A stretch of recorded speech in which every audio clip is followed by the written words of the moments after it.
నుంచి వచ్చారు. గతంలో ఆర్ నారాయణమూర్తి సినిమా ఇది దండోరా ఒక సందేశాత్మకంగా తీసి బాగా హిట్ అయింది. ఈ టైటిల్‌లోనే ఒక వైబ్ ఉంటది. సాంగ్స్ ఆటోమేటిక్‌గా హిట్ అవుతాయి ఆటోమేటిక్‌గా. సార్ అది మార్క్ రాబిన్ గారు ప్రూవ్ చేశారు. సార్ ఇది సందేశాత్మకంగా అంటే హానర్ కిల్లింగ్‌తో పాటు ఈ తెలంగాణలో ఉన్న రూట్ సమస్యల్ని మీరైతే తెర మీద చూపించడం జరిగింది. అంటే మీరు ఏం డ్రైవ్ చేశారు? ఎక్కడ మీరు కనుక్కున్నారు? ఇప్పటికీ ఎక్కడ హానర్ కిల్లింగ్స్, ఈ పరువు హత్యలు కావచ్చు, ఈ కుల వివక్ష కావచ్చు, ఎటువంటి సందేశాన్ని ఇవ్వబోతున్నారు? సమాజానికి ఏం చెప్పదలుచుకున్నారు? ఇప్పుడేమన్నా ఇది కాంట్రవర్సీ అయ్యే సూచనలు ఏమన్నా ఉన్నాయా భవిష్యత్తులో? కాంట్రవర్సీ ఎందుకు అవుతుంది సార్? అంటే బేసికలీ ఇది రైట్ నో ఎగ్జిస్టింగ్ ఇష్యూసే కదా జరుగుతున్నాయి కదా.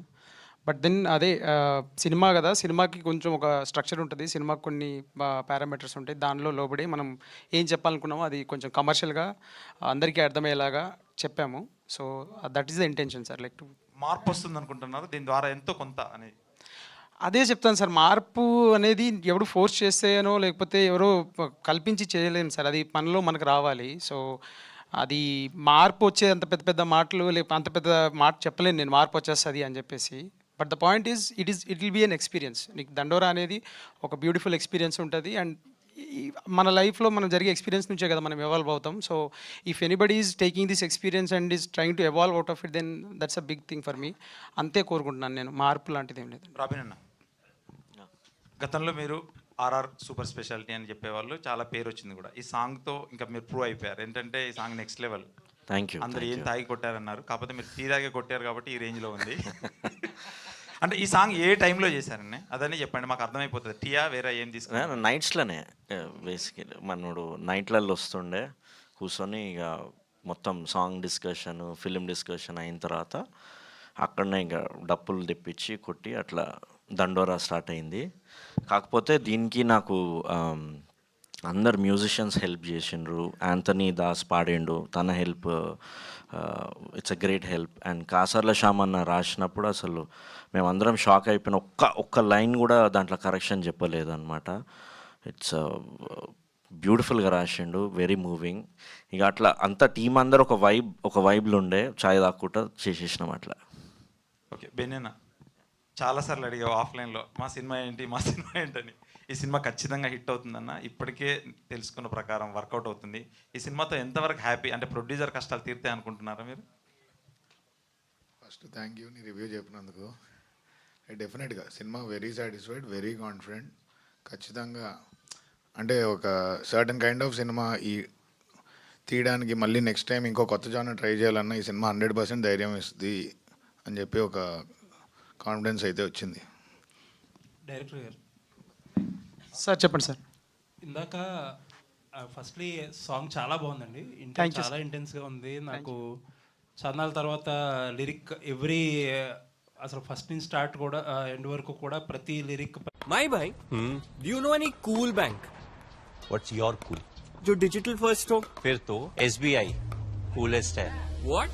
डिजिटल लोन्स 30 मिनट में, AI मॉडल्स 140 प्लस, YONO users 9 crore, daily UPI transactions 33 crore. Cool तो है. जो बैंक हर इंडियन को डिजिटल बैंकिंग करने का पावर दे वही कूलेस्ट है. चलो SBI, the banker to every Indian. Truly. చదివి విప్లవం రాశారన్న అని చెప్పాను ఒకటే మాట. సో దట్స్ హౌ లైక్ అంత హై అనిపించింది నాకు. నేను we are all on board, lyrics బాగా వచ్చినాయి అని చెప్పి, and then we went ahead with it. Glad you liked it, I will pass it on. And సహజంగా ఇలాంటి సినిమాలు చేసేటప్పుడు చాలా ఇంటెన్స్గా ఒక పాయింట్ డ్రైవ్ చేస్తున్నప్పుడు చాలా ఇంటెన్స్గా చెప్పాలి. బట్ నందు గారు కానీ ఒకళ్ళిద్దరు చెప్తున్నప్పుడు ఇది చాలా సీరియస్ సినిమా కాదు, లైటర్ వేన్లో చాలా కమర్షియల్గా ఉంటుందని చెప్పి. బట్ కమర్షియల్గా చెప్పే ప్రాసెస్లో చాలామంది ఫిల్మ్ మేకర్స్ చెప్పాలనుకున్న పాయింట్ డైల్యూట్ అవుతూ ఉంటుంది. అది ఎంతవరకు ఉండబోతుంది సినిమాలో, ఆ కేర్ ఎంతవరకు తీసుకున్నారు? డైల్యూట్ ఏం అవ్వలేదండి ఇక్కడ. లక్కీగా we are all on board, and అందరు యాక్టర్స్ కూడా దే న్యూ, అంటే వాళ్ళ క్యారెక్టర్స్ వాళ్ళకి ఏంటి ఎలా ఏంటనేది అది తెలిసినప్పుడు, and we are very clear from the day one script level నుంచే. And luckily I got like proper supporting actors and all everybody. So ఏమీ డైల్యూట్ అవ్వలేదు. ఎగ్జాక్ట్గా ఏ ఎమోషన్ అయితే ల్యాండ్ చేద్దాము, ఏ హ్యూమరస్ యాంగిల్లో చెప్దాం అనుకున్నామో అలాగే అంతకంటే మించే చేసామని అనిపిస్తుంది నాకు. అంటే నేను కట్ చూసినప్పుడు, వాట్ ఎవర్ చూసినప్పుడు I'm feeling very happy. Like అంటే నాకు మళ్ళీ డబ్బులు ఇచ్చి ఇంకా సినిమా ఏమంటే ఇదే సినిమా ఇలాగే తీస్తాను. That's how happy I'm about this film. So yeah. Benny గారు సార్, ఇది ఇందాక శివాజీ గారు మాట్లాడుతూ ఒక మాట అన్నారు, ఒక తెలంగాణ రూటెడ్ సినిమా ఇది అని చెప్పి. యాక్చువల్లీ మన బలగం వచ్చినప్పుడు సర్ప్రైజ్, కైండ్ ఆఫ్ సర్ప్రైజ్. ఎందుకో సినిమా తెలంగాణలో బాగా పర్ఫామ్ చేసింది, ఆంధ్రలో రిలేటివ్గా అండర్ పర్ఫామ్ చేసింది. ఆ, సినిమా గురించి ఏంటి అసలు? శివాజీ గారు అన్నట్టు ఏంటి, తెలంగాణ సెంట్రిక్ మూవీయా లేకపోతే ఎలా ఉంటుంది అపీల్ అది? సార్ ఇది తెలంగాణ బ్యాక్డ్రాప్ ఫిలిం. స్టోరీ కానీ కోర్ పాయింట్ కానీ ఇస్ వెరీ యూనివర్సల్. క్యాస్ట్ కానీ డ్రామా ఎమోషన్స్ అన్నీ యూనివర్సల్ థింగ్స్ అండి. బ్యాక్డ్రాప్ అన్నది తెలంగాణ అంతే. ఓకే. శశి గారు, సార్ ఈ మధ్యన చిన్న సినిమా అంటే డిఫాల్ట్గా మైత్రి లోగో పడుతుంది సార్. ఆల్మోస్ట్ 2025 ఎండింగ్ వచ్చేసింది. ఒక ఎగ్జిబిటర్గా, డిస్ట్రిబ్యూటర్గా అసలు గేమ్ చేంజర్ దగ్గర నుంచి స్టార్ట్ అయిన సినిమా ఇయర్ మనకి అఖండ వచ్చేసింది. ఇంకా బంచ్ ఆఫ్ రిలీజెస్ ఉన్నా, పెద్ద రిలీజెస్ ఆల్మోస్ట్ అన్నీ అయిపోయినట్టే. ఏంటి ఇయర్ ఎలా ఉంది ఒక డిస్ట్రిబ్యూటర్గా లేకపోతే ఎగ్జిబిటర్కి? జనరల్గా పర్స్పెక్టివ్ ఇయర్ ఎలా అయ్యింది ఇండస్ట్రీకి? సార్ ఇయర్ ఇండస్ట్రీ నా దృష్టిలో బాగానే ఉన్నట్టు సార్. అంటే చాలా చిన్న సినిమాలు బాగా ఆడినాయి, పెద్ద సినిమాలు కూడా ఆడుతున్నాయి. ఖచ్చితంగా ఎప్పుడులాగే ఉంది. బట్ ఇయర్ నాకు ఎందుకో కొంచెం చాలా సినిమాలు బాగానే ఆడినాయి అని చెప్పి అనిపిస్తుంది సార్. ఆల్ లాంగ్వేజెస్ కానీ అన్నీ పాజిటివ్గానే ఉంది సార్. ఓకే. మైత్రికి ఎలా ఉందండి సార్? బ్యాలెన్స్ ఉంటుంది సార్. మీ అందరి బ్లెస్సింగ్స్ ఉన్నంత కాలం ఖచ్చితంగా ముందుకు పోతూనే ఉంటాం sir. All the best. Thank you sir.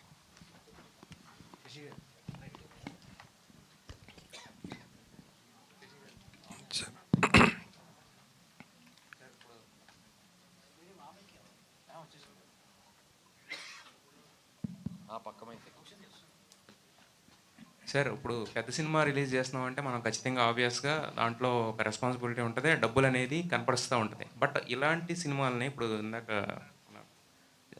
Nishant గారు చెప్పినట్టు ఇలాంటి సినిమాలని లేదంటే ఒక చిన్న సినిమాలని, కంటెంట్ ఉన్న సినిమాలని ప్రమోట్ చేసేటప్పుడు లేదంటే డిస్ట్రిబ్యూట్ చేసేటప్పుడు so what you expect from that? అంటే మైత్రి లాంటి ఒక పెద్ద బ్యానరు ఏం ఎక్స్పెక్ట్ చేసి వాటిని డిస్ట్రిబ్యూట్ చేస్తూ ఉంటుంది సార్? ఇప్పుడు ఎప్పుడైనా మాకు ప్రతి సినిమా ఇంపార్టెంటే సార్. ఏ సినిమా తక్కువ కాదు, ఏ సినిమా ఎక్కువ కాదు. కానీ ప్రతి సినిమాని బట్టి మనం హార్డ్ వర్క్ చేస్తాం సార్. అంటే పెద్ద సినిమా అనుకోండి, అది థియేటర్స్ కానీ అది ఆ స్కోప్ ఎంత అని చూసుకుంటాం. ఏదైనా మనం సినిమాని బట్టి థియేటర్స్ కానీ థియేటర్స్ని బట్టి సినిమా ఉండదు సార్. సో ఆ సినిమా కెపాసిటీ ఏంటి, సో దాన్ని ఎలా లాంచ్ చేయాలి, దాన్ని ఎలా జనాల్లోకి తీసుకెళ్ళాలి. సో ఇప్పుడు మనకి టూ మచ్ ఆఫ్ సప్లై ఇచ్చినా కూడా డిమాండ్ ఉండదు సార్. సో ఇప్పుడున్న పరిస్థితుల్లో ఇప్పుడు అందరూ phones, book my show, district app అని వాటి మీద ఆధారపడి ఉన్నారు. సో వాళ్ళకేంటంటే బేసిక్గా ఒక గ్రీన్లో ఉంటే అందరూ ఏంటంటే అరే ఇది గ్రీన్లో ఉంది ఎందుకు చూడటం అనే ఫీలింగ్లో ఉంటున్నారు. సో ఖచ్చితంగా అది ఆరెంజ్లో ఉంటే అరే ఈ సినిమా ఆరెంజ్లో ఉందంటే ఇది ఖచ్చితంగా ట్రై చేయొచ్చు అనే ఫీలింగ్లో ఉన్నారు. సో అది ఖచ్చితంగా ఏదో సినిమా మన చేతికి వచ్చింది, మనం ఏదో ఇష్టమైనట్టు ప్లాన్ చేస్తాం, మనకి థియేటర్స్ ఉన్నాయో లేకపోతే ఇంకోటి ఉన్నాయని మనం చేయకూడదండి. ఆ సినిమా ఎంతవరకు తీసుకెళ్ళాలి. కొన్ని సినిమాలు ఏంటంటే ముందు ఆ బజ్ని బట్టి కూడా మనం థియేటర్స్ ప్లాన్ చేస్తాం. కొన్ని ఏంటంటే సినిమా పడ్డాక ప్రూవ్ అయ్యాక సెకండ్ వీక్ పెంచుతాం. సో ఇదంతా కూడా సినిమాని బట్టే ఉంటుంది సార్. అందుకని మనం ప్రతి సినిమాకి ఒక ప్లాను, ఒక ఎగ్జిక్యూషన్ అనేది ఖచ్చితంగా పెట్టుకుంటాం సార్. మైత్రి అనే ఆ బ్రాండ్ పడితే కనుక జనాల్లో ఒక క్యూరియాసిటీ ఉంటుంది ఆల్రెడీ. అంటే ఆ బ్యానర్కు ఉన్న క్రెడిబిలిటీ అనేది అక్కడ సినిమా మీద కూడా రిఫ్లెక్ట్ అవుతూ ఉంటుంది కదా సార్. సో మీ దగ్గరికి వచ్చిన ప్రతి సినిమాని చేస్తున్నారా లేదంటే దాంట్లో ఎక్కడైనా ఫిల్టరేషన్ ఏమైనా ఉంటుందా సార్? ఫిల్టరేషన్ అంటే ఖచ్చితంగా ఉంటుంది సార్. ఎందుకంటే ఇప్పుడు అన్న శివాజీ గారు చెప్పినట్టు ఇందాక మీరు నాకు 80 కథలు విన్నాను, నేను 10 దాంట్లో సెలెక్ట్ చేశాను అని. సో అట్లా ప్రతి దగ్గర ఎక్కడైనా ఎవరైనా సార్, ఇప్పుడు ఎవరన్నా ఉద్యోగానికి పోయినప్పుడు కూడా వాళ్ళు ఇచ్చే దాన్ని బట్టే కదా ఎంప్లాయీ కానీ ఎంప్లాయర్ కానీ సెలెక్ట్ చేసుకునేది. సో ఖచ్చితంగా కొంత చెకింగ్ అయితే చేస్తాం. బట్ మోస్ట్ ఆఫ్ ఇట్ ఏంటంటే మేము కొంచెం చిన్నప్పటి నుంచి సినిమా మీద ఎక్కువ అభిమానం వల్ల, ఎక్కువ ప్రేమించడం వల్ల కొంచెం ఒక రకంగా ఉన్నా కూడా మనం వీలైనంత వరకు సపోర్ట్ చేయాలనేది ప్రయత్నం చేస్తాం sir. Congratulations sir. Thank you sir. Shivaji గారు, సార్ డైరెక్టర్ గారు, సార్ చెప్పండి సార్. ఇప్పుడు డాలర్ డ్రీమ్స్ అనేవి ప్రతి ఒక్కరికి కామన్ అది. కానీ ఆ డ్రీమ్ రియాలిటీలోకి వచ్చేసిన తర్వాత అంటే అమెరికా వెళ్ళి అక్కడ మనం సంపాదించుకుంటున్నాం ఇదంతా అన్న తర్వాత వెనక్కి తిరిగి రావడమే కష్టం. బట్ వచ్చిన తర్వాత కూడా సినిమా తీయాలనుకున్నప్పుడు అంటే ఇలాంటి మనం చుట్టుపక్కల చూసే కథను దీంతోనే వెళ్ళాలి, దండోరా లాంటి ఒక హార్డ్ హిట్టింగ్ అని ఎందుకు అనిపించింది సార్ మీకు? సార్ ఫస్ట్ ఆఫ్ ఆల్ నేను ఇది అంటే చాలా ఎంజాయ్ చేస్తూ రాసిన స్టోరీ సార్ ఇది. అంటే దీన్ని మళ్ళీ నేను ఈ మైండ్ సెట్ ఏంటి ఇట్లాంటి సినిమాని ఎంజాయ్ చేయడం ఏంటి అనుకోకండి. బేసిక్ ఏంటంటే రాసేటప్పుడు మనకు ఆ కిక్ ఉంటుంది కదా సార్, లైక్ పొద్దున్న లేస్తే రాస్తా ఈరోజు రాస్తున్నా అని చెప్పేసి ఆ కిక్లో రాసిన కథ ఇది. అండ్ ఇది నాకు కాన్ఫిడెంట్ ఉన్న టెరేన్ అనమాట. లైక్ అంటే నేను జాబ్ క్విట్ చేయడం ఇదంతా passion what ever said and అది బేసిక్గా నేను నాకు సినిమా చేయాలి అని అనిపించింది. ఎనఫ్ డేస్ చేశాను ఐటీలో and it was okay, all good. So వచ్చేసాను. వచ్చిన తర్వాత I wanted to like pitch చేసేటప్పుడు నేను ఒక ప్రాసెస్ ఏంటంటే 10 మందికి చెప్పాల్సి వస్తుంది, 100 మందికి కూడా చెప్పాల్సి వస్తుంది. ఆ 100 మందికి చెప్పే ప్రాసెస్లో నేను ఆ కథతోటి అంతే ఎక్సైట్మెంట్లో ఉండాలి. మొదటి వాడితో మొదలు పెట్టినప్పుడు 100 వాడికి చెప్తున్నప్పుడు నాలో ఎక్సైట్మెంట్ తగ్గకూడదు. అంటే అంత ఎక్సైట్మెంట్ ఉండాలి అని అంటే నాకు ఫస్ట్ కిక్ ఇవ్వాలి ఆ కథ. దాంతో నేను ట్రావెల్ చేయాల్సి వస్తుంది, పెద్ద జర్నీ చేయాల్సి వస్తుంది అని ఒక మెంటల్ ప్రిపరేషన్లో ఏదైతే నేను చెప్పాలనుకుంటున్న కథ ఉందో అది చెప్దాము, నా స్టైల్లో చెప్దామనే ఉద్దేశంలో రాసుకున్నా కదా sir. And I was excited from the day one. Luckily I was like బెన్యానా వినడం ఇదంతా జరగడం, దెన్ శివాజీ సార్ రావడం, people came on board and అది నాకు నా బిలీఫ్ సిమెంట్ అవుతూ వచ్చింది. అండ్ రెండోది today we have a film at hand. So Mark గారు, first of all congratulations sir. Thank you అండి. అంటే దండోరా పిల్లా సాంగ్తోనే ఒక ఊపితే ఇక ఈ సాంగ్ నాకు తెలిసి 25th ఇప్పటి నుంచి 25th వరకు ఒక యాంతం లాగా ప్రతి దగ్గర వినిపిస్తుంది. అవునండి. మీరు అన్నట్టు టీ దగ్గర కొట్టారు ఏంది అది పక్కన పెడితే టీ షాపుల దగ్గర నుంచి ఏ షాప్ దగ్గర అయినా సరే ఈ సాంగ్ వినిపించేలా ఉంది అందరికి అప్పీలింగ్గా. థ్యాంక్ యూ అండి. ఆ మట్టి బతుకి ఎట్టి బతుకి ఎవడు రాశాడు వెనకటికి అని ఒకటి, ఆ ఒంటి సుఖానికిను మరో ముఖంకి అసలు ఆ లైన్స్ వింటుంటే ఏంటంటే అలా జస్ట్ అలా మైండ్లో కూర్చుండిపోతుంది అనమాట ఒక్కసారి వినంగానే కూడా. సూపర్ అండి. కాసర్ల శ్యామ్ గారు అండి నిజంగా ఆయన సాంగ్ని నెక్స్ట్ లెవెల్కి తీసుకొని అన్నీ అంటే ఆయన మీరు కొట్టిన బీటు, ఆయన రాసిన మాట, ఎవ్రీథింగ్ కూడా అంటే మైండ్లోకి కూర్చుంటున్నాయి అనమాట. అలా ఉంది. సో 23rd నుంచి ప్రీమియర్స్ ఎందుకు వేస్తున్నారనే దానికి ఇది ఇంకొక ఎగ్జాంపుల్ అనమాట, చిన్న హింట్ ఇచ్చింది. సో సినిమా గురించి కంటెంట్ గురించి అంటే నాకు ఎలాంటి డౌట్లు లేవు, ఎందుకంటే నా ప్రతి ప్రశ్నగా సమాధానం ఆల్రెడీ నాకు తెలుసు కాబట్టి. So big congratulations to the team. 23rd premieres on December. Thank you so much అండి. శివాజీ గారు ఇక్కడ సార్ అయ్యా మొన్న మీరు అడిగిన ప్రశ్నకి శివాజీ అన్న ఫుల్ వైరల్ మళ్ళీ. మీరు చాలా స్ట్రైట్గా మాట్లాడతారు సార్, నాకు అదే నచ్చింది యాక్చువల్లీ. ఇందాక మాట్లాడుతూ చెప్పారు 2 కులాలు, ఒకటి ఉన్నోడు 2 లేనోడు అయ్యే 2 కులాలు అన్నారు. కానీ ఆ 2 ఏర్పడడానికి మెయిన్ రూటు కులమేలే కదా సార్. దీనిపైన ఏమంటారు? నేనేం అంటలేదండి. అదే సార్ దీనిపైనే తీశారు, ఇప్పుడు మాట్లాడింది కూడా అదే. డబ్బున్నోడు డబ్బు లేనోడు. ఇప్పుడు మొన్న మీరు రాజు వెట్స్ రాంబాయ్ చూశారు, అది ఒక కమ్యూనిటీలోనే ఉద్యోగం ఉన్నోడికి ఇస్తాను నీకు ఇయ్యా అన్నాడు. అంతే సార్, ఇదే సమాజం, ఇంత మించి ఏమి ఉండదు.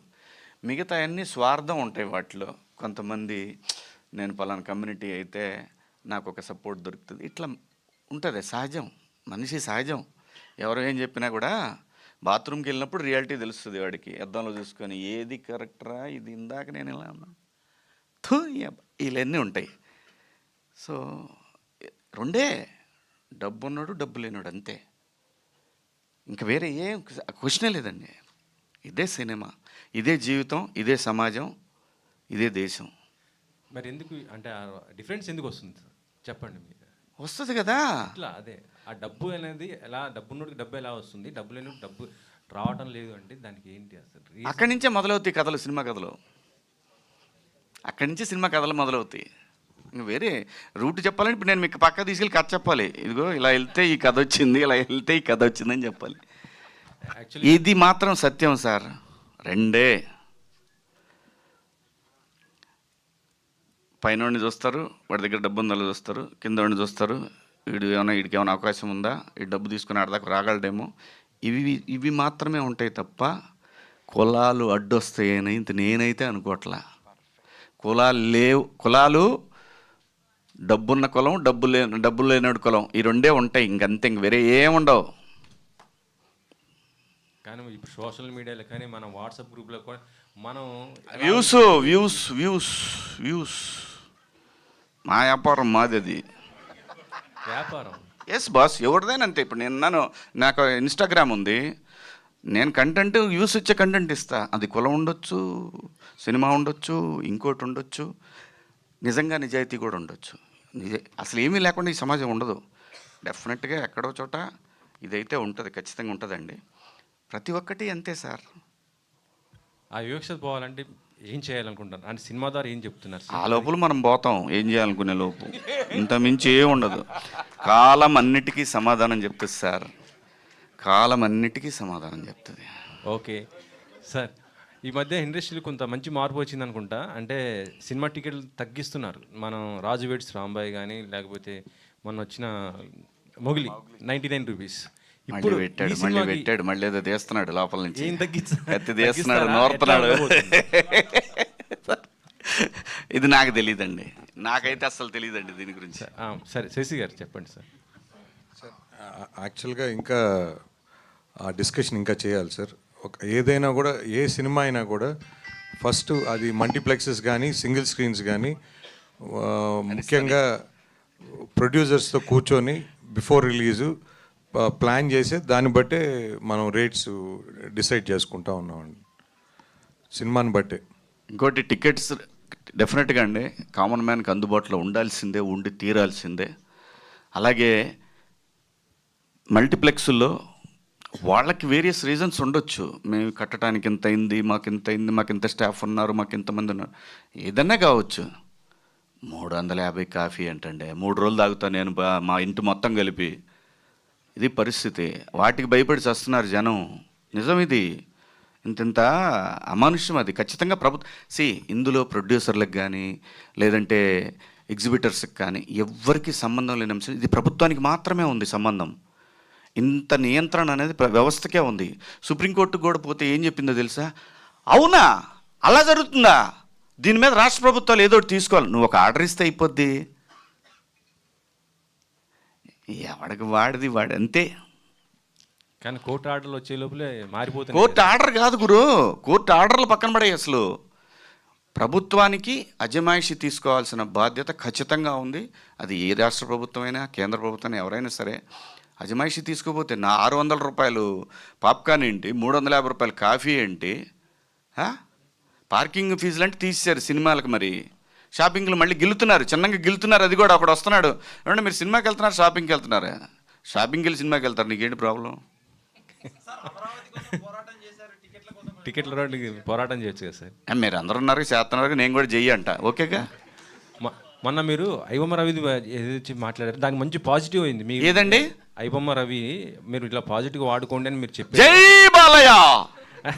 లేదు సార్, అంటే పైరసీ కూడా కంట్రోల్లోకి చాలా వరకు వచ్చింది ఇప్పుడు వరకు చూస్తుంటే. దానిపైన నందగారు, శివాజీ గారు, అమ్మా సార్ మంగపతితో గుర్తుండిపోయే క్యారెక్టర్ చేశారు మీరు ఆల్రెడీ. సో దండోరాలో ఎలా ఉండబోతుంది, అంటే మంగపతిని మించి ఉండబోతుందా? అంటే చాలా దాచుంచారు, ఆ లుక్స్లో అర్థమవుతుంది. సో ఎలాగో ఉండబోతుంది, సీరియస్ క్యారెక్టర్ చేయబోతున్నారా ఏంటి అని మళ్ళీ. సో సినిమా చూస్తున్నప్పుడు మాత్రం వీడు ఏంటి అనేది అర్థం కాకుండా ఉంటుందమ్మా. ఆ స్క్రీన్ ప్లే గ్రిప్ అయితే ఉంటుంది ఆ క్యారెక్టర్కి. ఎక్స్పెక్ట్ చేయొచ్చు క్యారెక్టర్ని.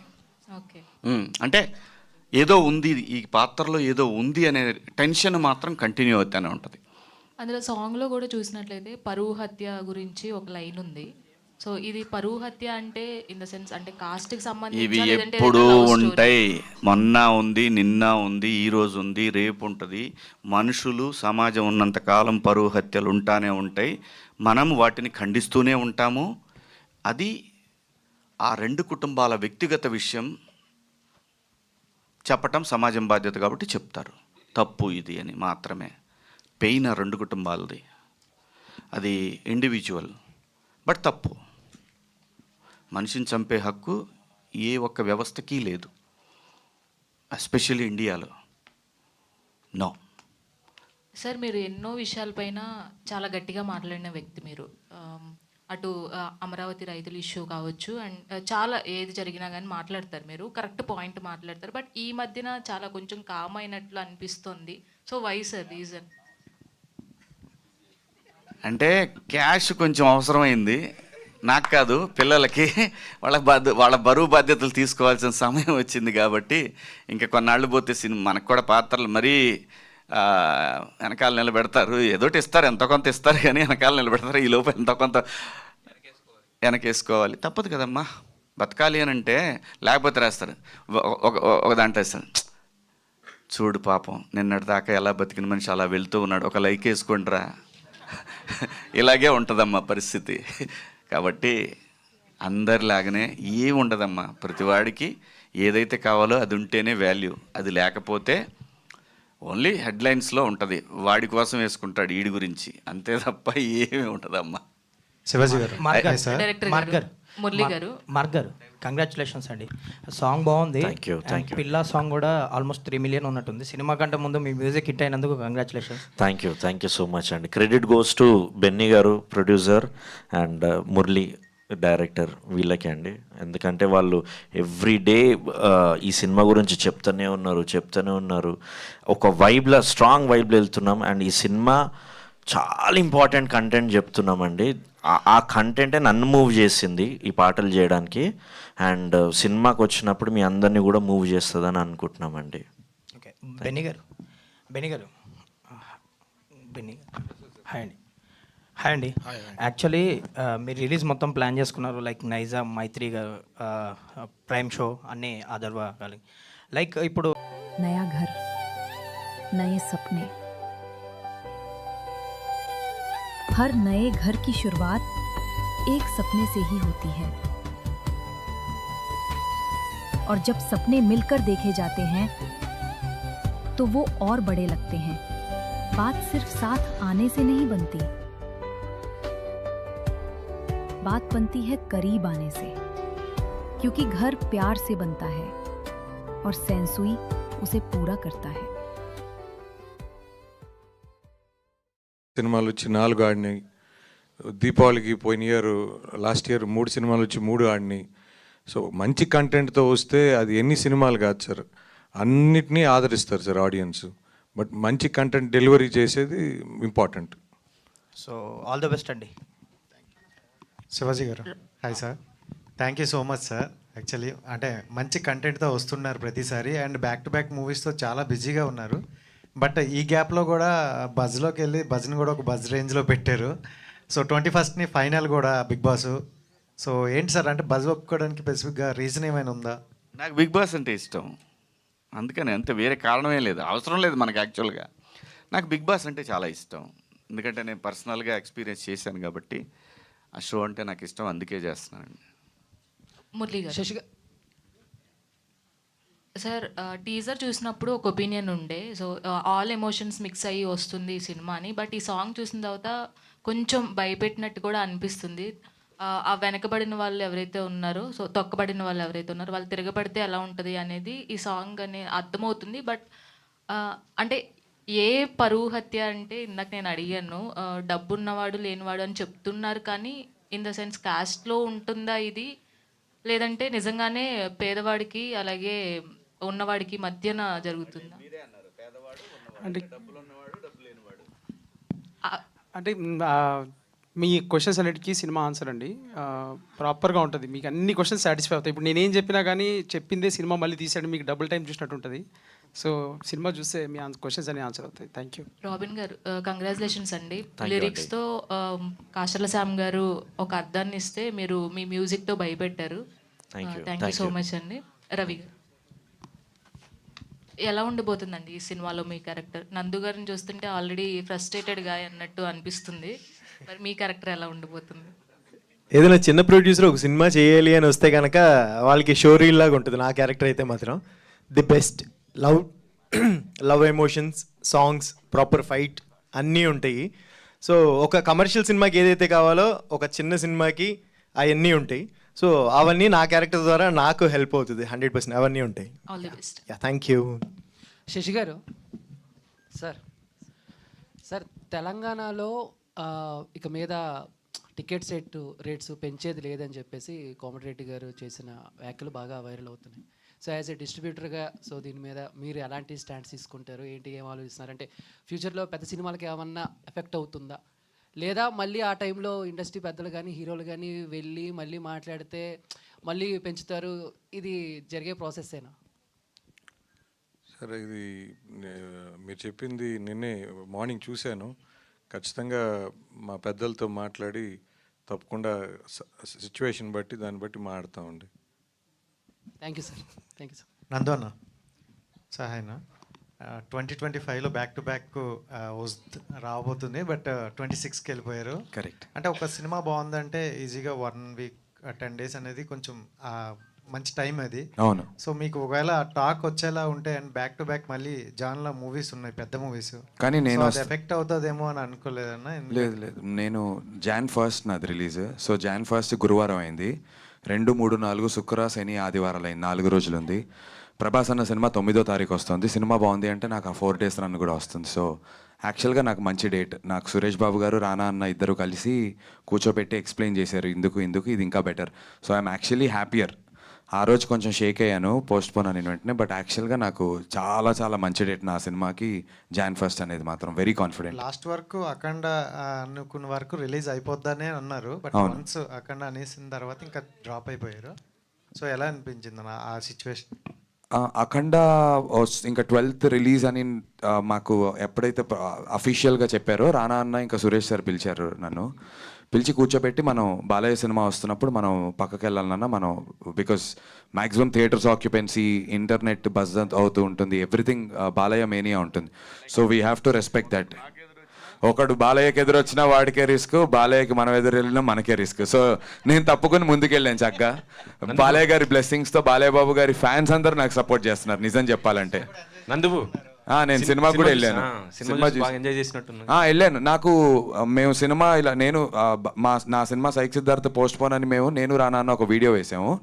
అందులో వి లవ్ యూ బాలయ్య అని పెట్టిన వెంటనే అది బాగా న్యూస్ స్ప్రెడ్ అవటం, బాలయ్య బాబు ఫ్యాన్స్ మమ్మల్ని శ్రీరాములు థియేటర్కి స్పెషల్గా ఇన్వైట్ చేశారు, రండి కలిసి సెలబ్రేట్ చేద్దామని. సో మరి ఇంకా మన సినిమా ఫస్ట్ జాయిన్ ఉంది, మనం కమాన్ వెళ్ళి నా సినిమా లేకపోయినా బాలయ్య సినిమాకి వెళ్ళి చూసేవాడిని. ఏదో ఫ్యాన్స్తో బాగా ఎంజాయ్ చేశాను. మరి మీ దండోరా ఈవెంట్కి బాలయ్య గారిని చీఫ్ గెస్ట్కి పిలవచ్చుగా? నేనా అన్నా? బాగుంటుంది, నేను ప్రయత్నిస్తాను. బాలయ్య బాబు గారిని కలవాలి, వెళ్ళి ఇవాళ రేపట్లో ఒక రోజు కలుస్తాను బాలయ్య బాబు గారిని. భయపడి ఇంకేంటి అయిపోద్ది. డైరెక్టర్ గారు అయిద్ది కదనా, చెప్పండి. మీతో మాట్లాడాలండి. నెక్స్ట్ టైం నుంచి ప్రెస్ మీట్కి వస్తుంటే మీరు ఉన్నారో లేదో చూసుకుని వచ్చేలా ఉన్నారు శివాజీ అన్న. మార్క్ గారు. డైరెక్టర్ గారు హలో అండి. హలో అండి. అయితే ఇట్స్ నాట్ అబౌట్ ద చిన్న సినిమా పెద్ద సినిమా కాదండి, it's all about the content బాగుంటే ఆడియన్స్ ఆటోమేటిక్గా థియేటర్స్కి వస్తారు, చూస్తారు అండ్ దాన్ని సక్సెస్ చేస్తారు. అయితే రీసెంట్గా వచ్చిన సినిమాలు, చాలా సినిమాలు ప్రీ రిలీజెస్లో కావచ్చు, వాళ్ళు చెప్పడం ట్రైలర్ రిలీజ్లో, టీజర్ రిలీజెస్లో చాలా బాగుంటుంది అని చెప్పడం, థియేటర్కి వెళ్ళి డిసప్పాయింట్ వచ్చిన ఆడియన్స్ చాలామంది ఉన్నారు. So that one particular element థియేటర్కి వచ్చి ఆ 2.5 hours ఎంజాయ్ చేస్తారు సినిమాని అని చెప్పడానికి 1 wordలో మీరు ఏం చెప్తారు? అంటే సినిమా చాలా బాగుంటుందండి, అఫ్ కోర్స్. ఎగ్జాక్ట్లీ అదే, ఇవే చెప్పి ఆడియన్స్ ని థియేటర్ దాకా. అంటే మీరు మా కంటెంట్ చూస్తున్నారు కదండి, అంటే మేము క్రెడిబిలిటీ బిల్డ్ చేసుకుంటా ఉన్నాము. కంగ్రాచులేషన్స్ అండి, నిజంగా చాలా బాగుంది content. Thank you so much. But still audience that one hook point ఏదైనా ఉంటుంది థియేటర్లో అట్లా కూర్చోబెట్టడానికి అని అంటే మీ మాటలో ఏం చెప్తారు అని అంటున్నారు. ట్రైలర్ వస్తుందండి, ట్రైలర్ దాకా వెయిట్ చేయండి and slowly yeah. Thank you అండి. మ్యామ్, సాంగ్ అయిన వెంటనే మీరిద్దరు మాట్లాడుకోవటం విన్నాను. కంటెంట్ మీద అసలు ఒపీనియన్ మారిపోయింది, పగిలిపోయింది అని అన్నారు. సో అదే ma'am, that's the opinion. Shashi గారు sir, Andhra King Taluka cinema release అయ్యి మంచి టాక్ వచ్చింది, కానీ కొద్దిగా ఎందుకు బాక్స్ ఆఫీస్ దగ్గర కొద్దిగా వెనకబడిపోయింది. ఏంటి సార్ ఎందుకు? మాట్లాడుకుందాం. మార్క్ గారు. శివాజీ గారు. సార్ మార్క్ గారు. సార్ ఇదే సార్ ఒక్కసారి, అంటే సినిమా బాగా టాక్ అయితే వచ్చింది కదా సార్, మంచి టాక్ వచ్చింది, రివ్యూస్ బాగా వచ్చాయి, కాకపోతే బాక్స్ ఆఫీస్ దగ్గర కొంత. అంటే ఇక్కడ ఒకటి సార్, మీరు మీ మైండ్లో ఏముందో మాకు తెలియదు, మా మైండ్లో వరకు బాగా చేసింది అది సార్. సాయంత్రం సార్ ఉస్తాద్ భగత్ సింగ్ సాయంత్రం సాంగ్ రిలీజ్ ఉంది కదా, ఏంటి సార్ అది? దానిపై సార్ ఎక్స్ట్రాడినరీగా ఉంటుంది సార్. పవన్ కళ్యాణ్ గారు, మేము ఆ సెట్కి కూడా పోయాను, ఎక్స్ట్రాడినరీ. రిలీజ్ డేట్ అదేనా సార్ లేకపోతే మారుతుంది సార్? అది రవి గారిని అడగాలి సార్, నవీన్ గారిని. మార్క్ గారు. సార్ మార్క్ గారు చెప్పండి. సార్ ఒక 2 questions sir, final 2 questions. Yes Mark sir, so అంటే మీరు చాలా మూవీస్ చేస్తున్నారు అండ్ పెద్ద హీరోస్ గోస్ట్ లాంటి సినిమాలు చేసి ఉండి కూడా అంత ఎక్కువ రిప్రజెంటేషన్ లేదు. బట్ దండోరా గివ్స్ యూ దట్ అనే రిప్రజెంటేషన్ వస్తుంది దండోరాతో మీకు అంటున్నారు. సాంగ్ ఒకటే కాకుండా మ్యూజిక్ బ్యాక్గ్రౌండ్, ఎందుకంటే దండోరా అనేది కంప్లీట్లీ రూరల్ బ్యాక్డ్రాప్కి సంబంధించి. సో దీన్ని మ్యూజిక్ చేయడం అనేది కొంచెం ఇట్స్ ఎ టిపికల్ థింగ్, అంటే ఆ రూరల్ ఎఫెక్ట్స్ కానీ ఆ పాస్ట్ థింగ్స్ కానీ తీయాలి. సో మ్యూజిక్ చేసేటప్పుడు ఎలాంటి ఇది తీసుకున్నారు సార్? ఛాలెంజింగ్గా ఉండే అండి యాక్చువల్గా, ఎందుకంటే మన మెదక్ సైడు లేకపోతే కొంచెం మన వరంగల్ సైడు ఇన్స్ట్రుమెంట్స్ కొన్ని ఉంటాయి, మన తెలంగాణ ఇన్స్ట్రుమెంట్స్. సో అవన్నీ గ్యాదర్ చేసి బ్యాక్గ్రౌండ్ స్కోర్లు అవన్నీ వాడడం జరిగింది. రియల్లీ పెద్ద టాస్క్ ఉండే అండి ఇది. బట్ ఈ ఎక్స్పెరిమెంట్ వర్కౌట్ అవుతుంది అని we hope. And it's very very very informative film అండి. దీంట్లో ఒక కంటెంట్ ఇవ్వాలంటే దండోరా టైటిల్ సాంగ్ ఏదైతే ఉందో అది మీరు ఒక్కసారి మళ్ళీ తిరిగి ఒక్కసారి లిరిక్స్ మీరు గమనిస్తే అదే సినిమా అండి యాక్చువల్గా. శివాజీ గారు నమస్తే అండి. నమస్కారం అమ్మా. అంటే మీరు ఆఫ్ స్క్రీన్ అండ్ లైక్ మంగపతిగా చూసిన దగ్గర నుంచి మిమ్మల్ని ఆఫ్ స్క్రీన్ అయినా ఎక్కడో దగ్గర ఆ లౌడ్నెస్ అన్నది తెలుస్తోంది బజ్లో చూసినప్పుడు కూడా. కాకపోతే మీరు ఫ్రమ్ దట్ అంటే లైక్ మంగపతి చూసిన తర్వాత అందరూ శివాజీ 2.0 అంటున్నారు. సో అంటే మీరు క్యారెక్టర్స్ని సెలెక్ట్ చేసుకున్నప్పుడు ఎలాంటివి సెలెక్ట్ చేసుకుంటున్నారు? బికాస్ శివాజీ ఈ సినిమాలో ఉన్నారంటే అరే డెఫినెట్లీ ఏదో ఒక లౌడ్నెస్ ఉంటుంది పర్టికులర్గా అని అనుకుంటూ ఉంటారు. మీ క్వశ్చన్లోనే ఆన్సర్ ఉందమ్మా. అలాంటిది ఏదన్నా ఉంటేనే నేను చేస్తా. అంటే సార్ టైప్ కాస్టింగ్ అన్నది ఏమైనా అయిపోతుంది అంటే రెగ్యులర్గా మంగపతి లాంటి క్యారెక్టర్సే వస్తున్నాయా? ఎనీ యూనిక్నెస్ కోరుకుంటున్నారా? అసలు లేదమ్మా, హీరోగా కూడా చేస్తున్నాను. సో కాబట్టి అస్సలు అటువంటి క్వశ్చనే లేదు. ఒక రకంగా చెప్పాలంటే ప్రతి సినిమాలో కూడా ఈ క్యారెక్టర్ ఉందంటే హీరోయిక్గానే ఉంటుంది అంతే తప్పితే అలా లేకుండా మనం ఏదో డబ్బుల కోసం, అంటే డబ్బు అవసరం, డబ్బులు లేకుండా పరిస్థితి బాగాలేవు, డబ్బు అవసరమే కానీ డబ్బు కోసం అయితే మాత్రం ఒప్పుకోవట్లేదు. ఒక డీసెంట్ స్క్రీన్ ప్రజెన్స్ ఉంటేనే, స్క్రీన్ టైం ఉంటేనే నేను చేద్దామని ఫిక్స్ అయ్యానమ్మా. సో ఆ ప్రాసెస్లో వచ్చిన సినిమాలు ఇప్పుడు నేను చేసే అన్నీ కూడా. Okay done. థ్యాంక్ యూ అమ్మా. All the best. జై హింద్. డైరెక్టర్ గారు లాస్ట్ క్వశ్చన్. రవిచంద్ర గారు చెప్పండి సార్. డైరెక్టర్ గారు, జనరల్గా సినిమా అనేది ఒక వ్యాపారం సార్. ఇప్పుడు మీరు డైరెక్ట్ చేసింది ఇది మీ ప్యాషన్తో చేశారా, వ్యాపారంగా చేశారా, లేదా అవార్డును ఆశించి చేశారా ఈ సినిమా? లేదు సార్, డబ్బు ఆశించే చేశాను. సో అదే 25th రోజు నిజం అవ్వాలనుకుంటున్నాను. కాకపోతే డబ్బు ఆశించే ప్రయత్నంలో నేను చెప్పాలనుకున్న పాయింట్ని డేవియేట్ అవ్వకుండా పర్ఫెక్ట్గా సినిమాకు ఒక గ్రామర్ ఉంటుంది, ఆ గ్రామర్ని లోబడే చేశాను sir. All the best. Thank you so much. Perfect. Thank you అందరికీ. థ్యాంక్ యూ మంజుషా గారు. బాధ్యతలు